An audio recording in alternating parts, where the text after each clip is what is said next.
নমস্কাৰ ছাত্ৰসকল আপোনালোকে থাম্বনেইলটো চাই গমেই পাইছে গৰমৰ বাবে বিদ্যালয়সমূহলৈ নতুন নিৰ্দেশনা আহিছে যি নিৰ্দেশনাত আছে এলপিএমই হাই স্কুলৰ বিদ্যালয়সমূহ খোলাৰ নতুন সময়সূচী ৰণুজ পেগু ডাঙৰীয়াই টুইট কৰা এই মেছেজটো আপোনালোকে দেখিছে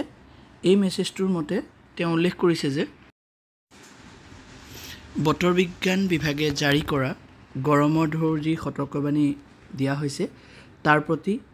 লক্ষ্য ৰাখি সকলো জিলাৰ আয়ুক্তক উপায়ুক্তক সজাগ হৈ থাকিবলৈ আৰু স্থানীয় বতৰ অনুসৰি বিদ্যালয়ৰ সময় পুনৰ নিৰ্ধাৰণ কৰিবলৈ নিজৰ কৰ্তৃত্ব প্ৰয়োগ কৰিবলৈ অনুৰোধ জনোৱা হৈছে ইয়াৰ পৰা আমি এইটোৱে জানিছোঁ যে যদি গৰম বেছি হয় দেখিছে আপোনালোকে কাষত এই ভাৰতৰ মেপখন য'ত য'ত গৰম বেছি হৈছে তাত জিলা উপায়ুক্তে নিজৰ নিজৰ সুবিধা অনুযায়ী বিদ্যালয়ৰ সময়সূচী নিৰ্ধাৰণ কৰিব পাৰিব ইতিমধ্যে ধুবুৰী জিলাৰ পৰা জানিব পৰা মতে ধুবুৰী জিলাৰ উপায়ুক্তই বিদ্যালয়ৰ সময়সূচী সলনি কৰিছে ধুবুৰী শিক্ষা বিভাগে দিয়া এই অৰ্ডাৰটো আপোনালোকে দেখিছে ইয়াত আপোনালোকে গমেই পাইছে ৱেডনেছডে 11 জুন 2025 পৰা আৰম্ভ হ'ব এই অৰ্ডাৰ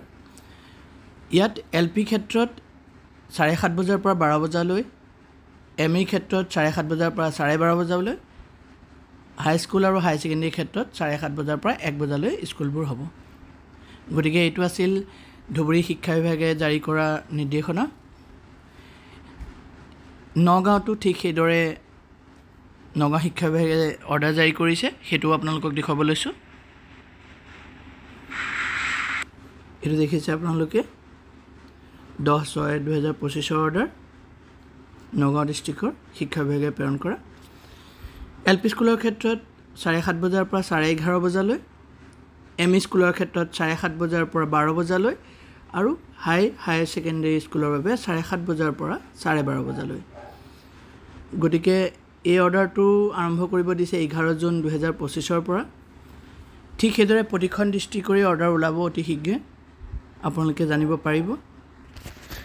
আশা কৰোঁ ভিডিঅ'টো চাই আপোনালোকৰ ভাল লাগিল যদি ভাল লাগিছে তেন্তে প্লিজ লাইক শ্বেয়াৰ ছাবস্ক্ৰাইব কৰিবলৈ নাপাহৰিব ধন্যবাদ